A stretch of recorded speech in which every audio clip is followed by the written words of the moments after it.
Solatorio. First, we're gonna discuss about glaciers, but before that, we must know what are the main objectives. So the first thing that we need to know is we need to define glacier and its characteristics. Second, we need to analyze glaciers' formation and movement. Third, we need to differentiate the types of glacier. Fourth, we need to identify the glacier's geographical location. And last, we need to interpret the glacial erosion and deposition. So as you can see here, we might think it's snow or ice. Yes, however, these are known as glaciers.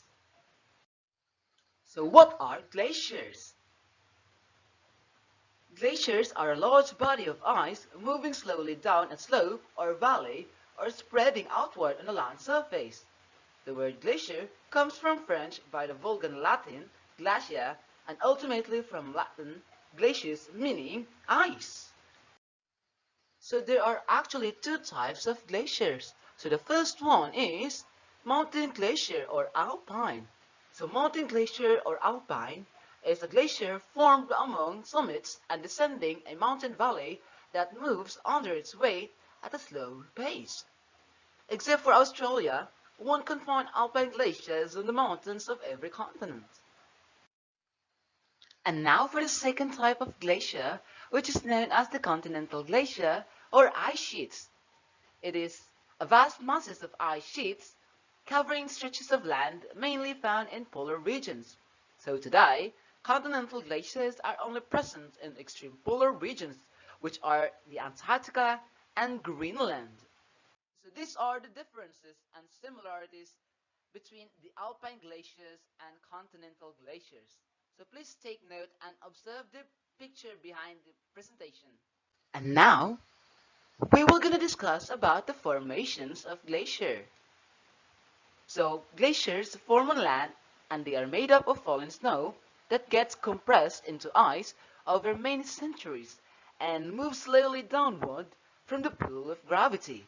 So as you can see here, we have an illustrated representation of geographical locations of glaciers. So please take note and observe the picture behind the presentation. So now we will gonna learn what is the movements of glacier. So when the soul of the glacier melts under intense pressure from weight of the ice above, thus allowing the ice to move in what is known as rotational slip. So due to the intense pressure of glacier, it actually gradually allows the ice to move in what is known as rotational slip. Next, the speed of glaciers or the glacial motion can be fast up to 30 meters per day or 98 feet per diameter or as low as 0.5 meters per year or 20 inches per year.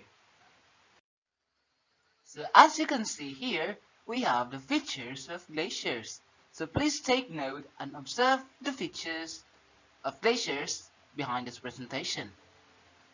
So these are the common landforms of glaciers, like U-shaped valleys, cirques, nunatak, artes, and horns, and lateral and medial moraines. So now we will discuss about the glacial erosion.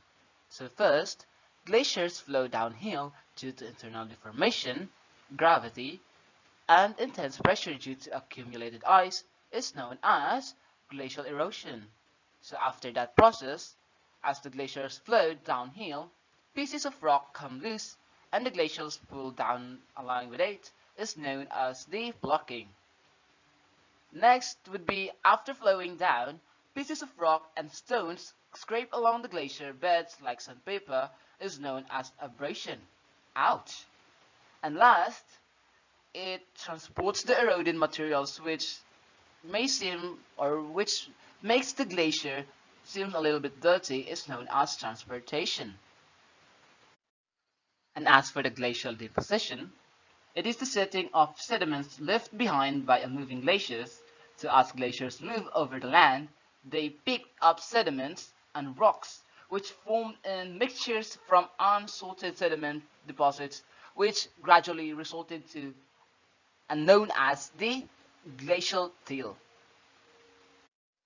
Did you know that about 3/4 of Earth's fresh water is stored in glaciers, which makes glacier the largest reservoirs of fresh water on Earth? And alongside with that, glaciers are an important indicator of climate change because physical changes in glaciers provide visible evidence of changes in temperature and precipitation, which actually the melting glaciers add to rising sea levels, which in turn increases complications like coastal erosion, elevates storm surge, and other complications in the ecosystem. And that's it all for the discussion of glaciers. Once again, this is Pumbagul Mohammad Ryyan Bino, a first year BSEd-Chemistry, and for the discussion of deserts, we will be entertained by Miss Solatorio and Miss Ragmac. Once again, thank you for watching and for listening. I hope you understand what it's all about glaciers. Goodbye.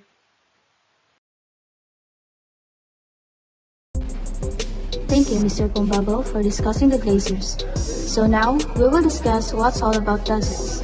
Let us know the learning objectives. Define deserts and its kinds. Characteristic of deserts. Identify factors affecting where deserts are located. Discuss life in desert. Analyzing desertification and its importance. So what is desert? It is one of the Earth's major types of ecosystem, supporting a community of distinctive plants and animals, especially adapted to the harsh environment. Some deserts are mountainous and others are dry expanses of rock, sand, and salt flats.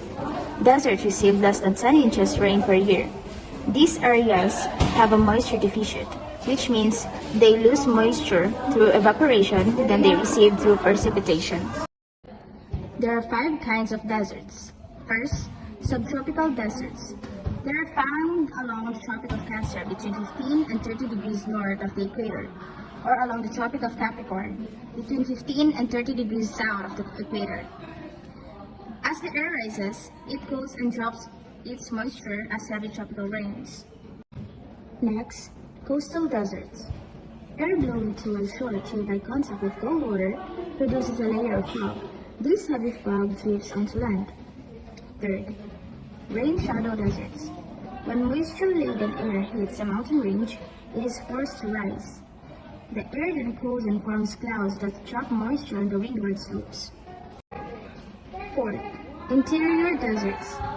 By the time air masses from coastal areas reach the interior, they have lost all their moisture. Interior deserts are sometimes called inland deserts. And lastly, polar deserts.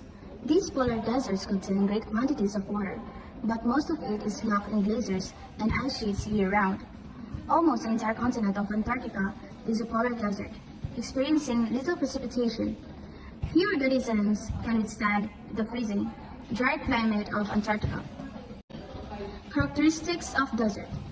Deserts are characterized by low humidity, low annual rainfall, and an overall moisture deficit, meaning the rate of evaporation exceeds the rate of rainfall on average. Deserts are also characterized by extreme temperatures. The general characteristics of the deserts are aridity, extremes of temperature, humidity, precipitation, drought, high wind velocity, sparsity of cloud cover, and absence of water vapor in air. Deserts are not scattered randomly over the earth. The pattern of their occurrence is a result of the factors that produce them. The biggest world deserts appear in these 2 discontinuous belts rimming the globe. Because more land surface is in the northern hemisphere, in the latitude described, more deserts can be found in the northern than the southern hemisphere. So what are the other factors influence the location and information of deserts? There are 9 causes. First, natural situation. The most significant natural situation leading to desert formation is byproduct of the movement of air masses over the surface of the earth. Second, the circulation pattern. Air has tendency to descend from high altitudes towards the surface. Third, currents, a hot water heating system. Heat from currents is transmitted to the wind that passed over it. Fourth, oceanic currents. The turning of the earth sets currents in motion in the oceans, just as it does in the atmosphere. and they are another major determinant of deserts. Fifth, remote situation from oceanic moisture. The sheer remoteness from an oceanic moisture source may cause aridity. Sixth, mountain barrier. The mountain system forces the winds to discharge rain on the windward side and creates deserts in the lee and rain shadow of the mountains. 7. Rainless. Rainfall normally does not occur because of several factors. The air aloft is devoid of moisture. Convectional developments are prevented by the layer of the cold air near the surface, and the moist surface air is too small in volume to provide an adequate moisture source. And lastly, man in desert making. Many semi-arid steppe and grassland bordering deserts are unstable and subject to rapid erosional change because their delicate covered vegetation is disturbed and destroyed. Some destruction is inevitable. So now I will introduce to you Ms. Ragmac to discuss the continuation of deserts. Thank you for that, Ms. Solatorio. So now, let's take on board in life in the desert. Plants have special adaptation in this desert that help them keep cool without water, while animals are vulnerable to changes in their habitat because of their very special adaptation. They have evolved ways to help them keep cool and use less water, like how plants have to get most of their moisture from the air. They do this by opening their stomata, tiny pores in their leaves during the night when it is cooler and there is more humidity in the air. While animals rest underground during the heat of the day, some also get their moisture from their food. Common plants like ficus, tumbleweed, saguaro cactus, and common animals like camels, fennec fox, and desert tortoise. So now, let's discuss how desert occurs called desertification. The process by which fertile land becomes desert, deforestation, or inefficient agriculture. Desertification is often caused in human settlements on semi-arid lands. For example, may degrade the soil and encourage erosion by wind and water. In northern China, growing urbanization which left much of the land unprotected against wind erosion and the buildup of sediment from surrounding desert. So, that is why it's important to know its importance in our Earth. Deserts are home to a variety of fascinating creatures that have adapted to the climate. Desert ecosystems are essential to human survival because they provide shelter, energy, minerals, and trade opportunities. The world's deserts are critical to the planet and its people, such as mineral wealth, bioprospecting, archaeological discoveries, and carbon sinks. So, that's what makes it important. And that is all for our presentation. Thank you for listening.